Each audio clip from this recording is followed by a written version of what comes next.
लीजिए सुनिए विश्वंभरनाथ शर्मा कौशिक की लिखी कहानी गणेश वाहन, मेरी यानी समीर गोस्वामी की आवाज में। पंडित गणपति शर्मा प्रातःकाल लौकी समूह लटकाए अपने घर के चबूतरे पर बैठे थे। इसी समय मोहल्ले का एक व्यक्ति उधर से निकला। उसने पूछा, कहिए शर्मा जी, आज कैसे चिंतित बैठे हैं? शर्मा जी ने कुछ उत्तर न दिया। उनके माथे की रेखाएं अधिक गहरी हो गईं। उस व्यक्ति ने पुनः प्रश्न किया, क्या तबीयत कुछ खराब है? इस बार शर्मा जी बोले, कुछ अजी ये कहिए बहुत खराब है। क्या मामला है? क्या बताऊं मामला, कोई सुने तो कहे कि अच्छा मामला है। आखिर ऐसी कौन सी बात है? कहते भी शर्म आती है। मामला यह है कि चूहों ने बहुत परेशान कर रखा है। नाक में दम है कमबख्तों के मारे। सारा घर पोला कर दिया, अलमारी किवाड़ काट डाले। खाने पीने की चीज रखने में तनिक भी असावधानी हो जाए तो सवेरे उसका सफाया मिलेगा। अभी एक नया कोट बनवाया था, मुश्किल से 3-4 दफा पहना होगा। कल रात में उसके बटन काट गए और आस्तीन में छेद कर दिया। अब बताइए, 20 रुपए में एक कोट तैयार हुआ, सो उसे इन हरामजादों ने रद्दी कर दिया। चूहे आजकल बहुत बढ़ गए हैं। ये सब विनाश के लक्षण हैं। जब जब चूहे बढ़ते हैं तब तब विनाश होता है। सो तो हो ही रहा है। चूहेदान लगाइए। बड़े सयाने हैं कमबख्त। 2-4 दिन तो फंसेंगे, इसके बाद फिर कोई पास भी नहीं फटकता। समझ जाते हैं कि ये हमारे फंसाने का सामान है। एक बात किया कीजिए, 2-4 दिन बाद चूहेदान को पानी से धुलवा दिया कीजिए। ये क्यों? जब चूहेदान में चूहों की गंध बस जाती है तब चूहे नहीं आते। अच्छा, ये बात भी है। जी हाँ। इसी समय एक कायस्थ सज्जन उधर से निकले। वो इन दोनों का वार्तालाप सुनकर बोले, किसी दवा खाने से चूहे मार दवा ले आइए और उसे आटे में मिलाकर गोलियां बना लीजिए और उन्हें इधर उधर डाल दीजिए। बस उन्हें खाकर चूहे मर जाएंगे। हाँ भाई, तुम मांस भक्षी ऐसी ही युक्ति बताओगे जिसमें खोपड़ी पर पाप लदे। इसमें पाप काहे का? पाप तो निर्दोष की हत्या करने में है। ये तो बड़े आतताई होते हैं। इनकी हत्या में पाप नहीं। खाएं और व्यर्थ में नुकसान करें। गुस्सा तो इस बात पर आता है। तब फिर ऐसों को मारने में क्या पाप है? और चाहे जो हो, परंतु ये तो हमसे ना होगा। ना होगा तो चूहे भी कम ना होंगे। ये कहकर वो चल दिए। सुना क्या युक्ति बता गए? शर्मा जी ने पहले व्यक्ति से कहा। वो आपसे ना होगा, आप बिल्ली पालिए। वो भी हत्या करेगी तो उसकी जिम्मेदार वो होगी, आपसे क्या मतलब? लेकिन हमारा बिल्ली पालने का अभिप्राय तो यही है कि वो चूहों की हत्या करे। ऐसी दशा में उनकी हत्या का मुख्य कारण तो हम ही हुए। ऐसा सूक्ष्म विचार कीजिएगा तो बस हो चुका। ब्राह्मण आदमी ठहरे, विचार करना ही पड़ता है।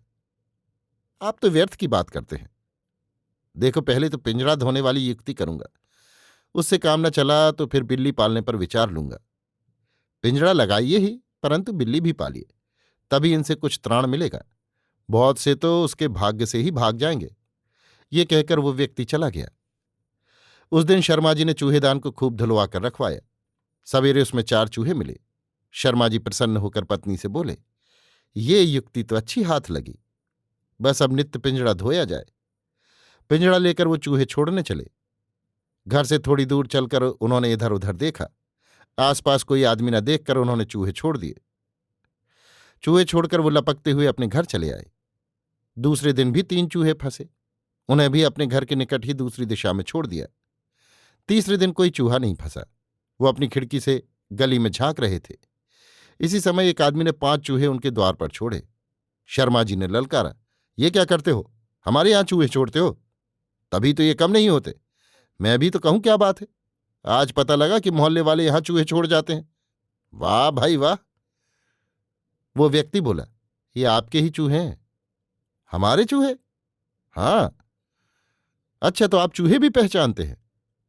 मैं तो नहीं पहचानता, लेकिन ये चूहे परसों रात भर रोते चिल्लाते रहे। उनका रोना चिल्लाना सुनते हुए मैं सो गया तो मुझे स्वप्न हुआ, मानो ये चूहे कह रहे हैं कि हमें गणपति शर्मा के यहां छोड़ाओ, नहीं तुम्हारा अनिष्ट होगा। कल रात में पिंजड़ा लगा देना, हम उसमें आ जाएंगे।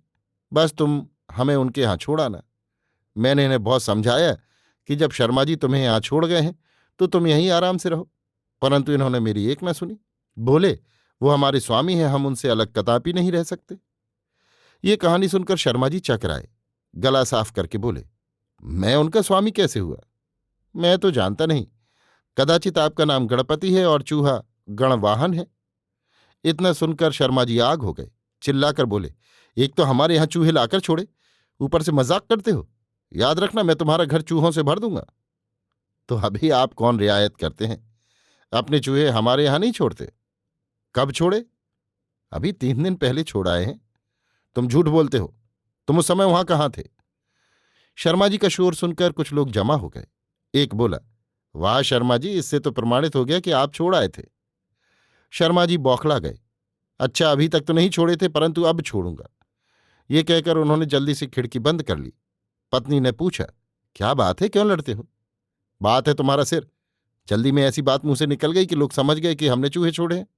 राम राम, ऐसी मूर्खता हुई कि क्या बताएं। ना जाने दुष्ट कहाँ बैठा देख रहा था। तो किसी के दरवाजे पर क्यों छोड़ते हो? तो फिर कहाँ छोड़ने जाऊं? जंगल में? जंगल यहां से 3 मील है। रोज इतनी दूर जाऊं तो बस इसी भर का हुआ। तब कोई दूसरा छोड़ जाता है तो बुरा क्यों मानते हो? अच्छा, तुम अपना न्याय रहने दो। चली हो युधिष्ठिर बनने। बस अब बिल्ली पालनी ही पड़ेगी, तय हो गया। उसी रात को एक चूहे ने बहुत परेशान किया। अलमारी की शीशियां गिरा दी, 2 कांच के गिलास गिराकर फोड़ दिए। शर्मा जी और उनकी पत्नी दोनों जाग पड़े। शर्मा जी बोले, इन्होंने तो नाक में दम कर दिया। इस चूहे को आज बिना दंड दिए न मानूंगा। ये कहकर शर्मा जी ने उठकर बत्ती जलाई और एक पतली छड़ी ले ली। चूहा अलमारी में छिपा हुआ था।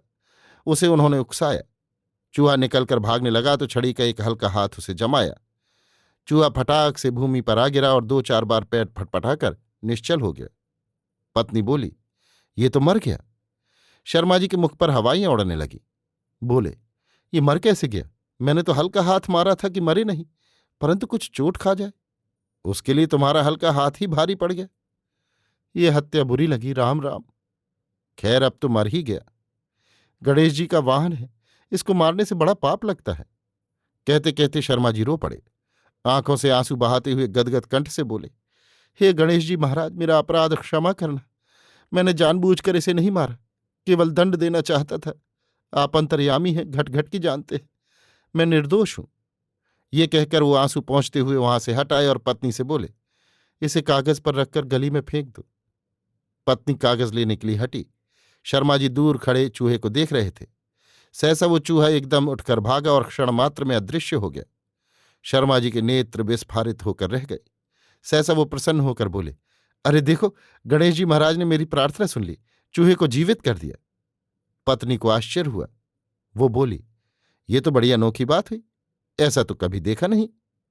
शर्मा जी अकड़कर बोले, मैं गणेश जी का भक्त हूं, गणपति मेरा नाम है। उसी का ये प्रताप है कि मरा चूहा जीवित हो गया। सवेरे शर्मा जी ने यह घटना लोगों को सुनाई। एक महाशय बोले, अजी ये चूहे बड़े ढोंगी होते हैं। हमारे यहां भी एक बार ऐसा ही हो चुका है। ऐसा रूप रचा उसने कि हम समझे कि मर गया। जैसे ही हम वहां से हटे कि उठकर भाग गया। शर्मा जी बोले, चूहे भी कोई मनुष्य हैं जो ढोंग करेंगे? क्या गप उड़ाई? उस आदमी ने कहा, आप मानते ही नहीं। कैसे मान लूं, कोई तुक भी तो हो।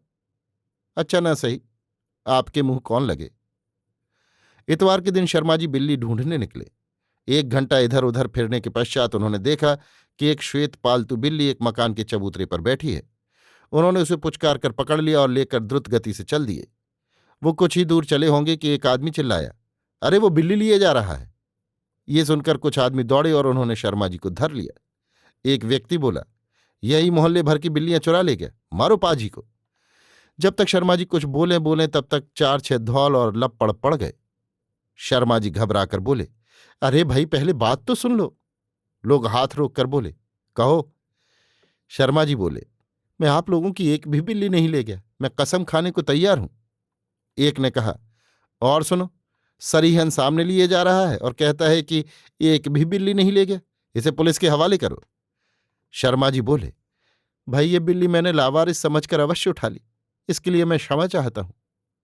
क्या करेंगे? बिल्ली बेचेंगे? नहीं भाई, चूहों ने बहुत परेशान कर रखा है, इसलिए एक बिल्ली की तलाश थी।